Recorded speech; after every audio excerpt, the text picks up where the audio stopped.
Eis aqui agora outro fato ainda mais característico. E grande curiosidade teríamos de ver como poderiam explicá-lo unicamente por meio da imaginação. Trata-se de um senhor provinciano que jamais quisera casar-se, malgrado a instância de sua família, que muito insistira notadamente a favor de uma moça residente em cidade próxima e que ele jamais vira. Então, a pessoa, um solteirão, que ele não tinha casado, e a família queria que ele casasse com uma pessoa de uma outra cidade e que ele nunca tinha visto a pessoa. Um dia, estando no seu quarto, teve enorme surpresa de se ver em presença de uma donzela vestida de branco e com a cabeça ornada com a coroa de flores. Disse-lhe que era sua noiva. Estendeu-lhe a mão, que ele tomou-a nas suas, vendo-lhe num dos seus dedos um anel. Esse caso é bastante interessante. Então, o cara queriam que ele casasse, ele não casou, mas falavam que tinha que casar com uma determinada pessoa. Isso é bem típico de algumas famílias arrumar um casamento para a pessoa, mesmo ela não querendo. E a pessoa aparece para ele, cumprimenta-o e fala que é a noiva dele. Ao cabo de alguns instantes, desapareceu tudo. Surpreendido com aquela aparição, depois de se haver certificado de estar perfeitamente acordado, inquiriu se alguém lá estivera durante o dia. Respondeu-lhe que, na casa, pessoa alguma fora vista.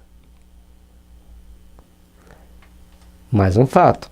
Então não tinha ninguém dentro da casa, não tinha ninguém na casa. Era alguém psiquicamente que estava ali, era um espírito que chegou ali para cumprimentá-lo.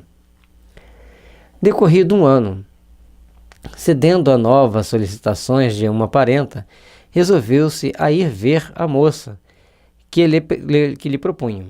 Chegou à cidade, onde ela morava, no dia da festa de Corpus Christi.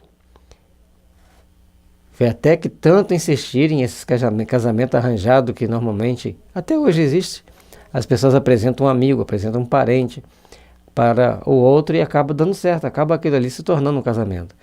Ele chega lá no dia da festa de Corpus Christi, nessa cidade.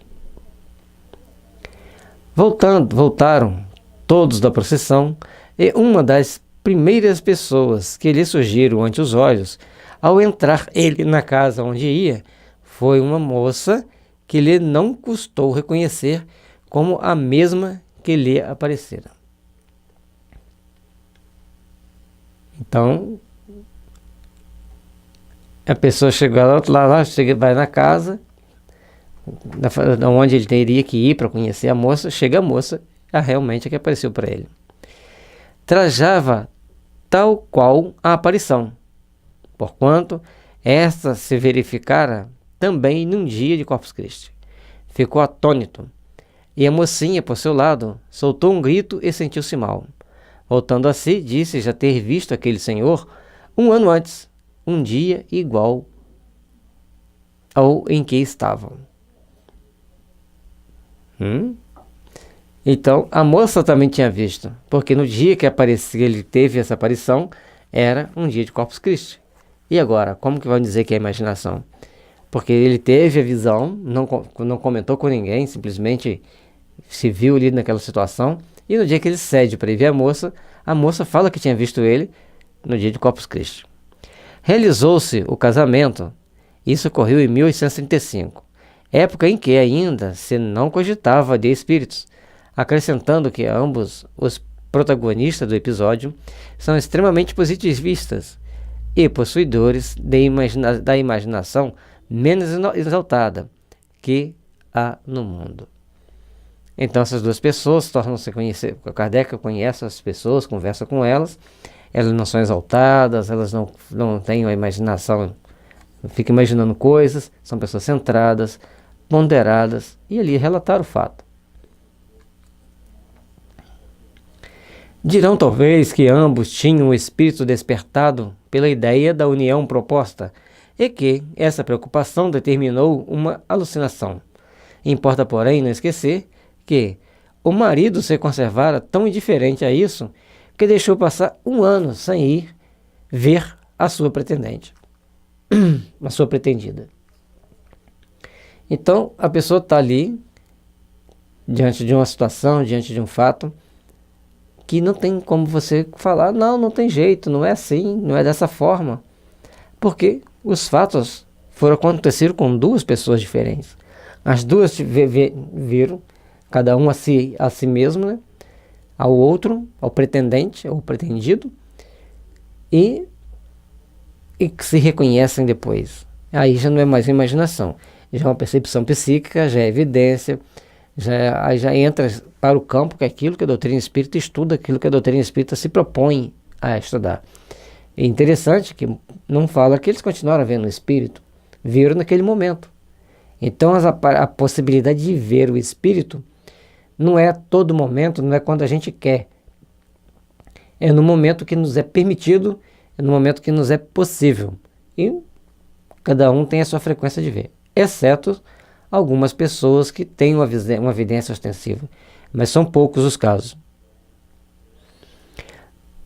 Mesmo todavia que se admita esta hipótese, ainda ficaria pendendo de explicação a aparição dupla, a coincidência do vestuário com o dia do Corpus Christi e, por fim, o reconhecimento físico reciprocamente ocorrido entre as pessoas que nunca se viram, circunstâncias que não podem ser produto da imaginação.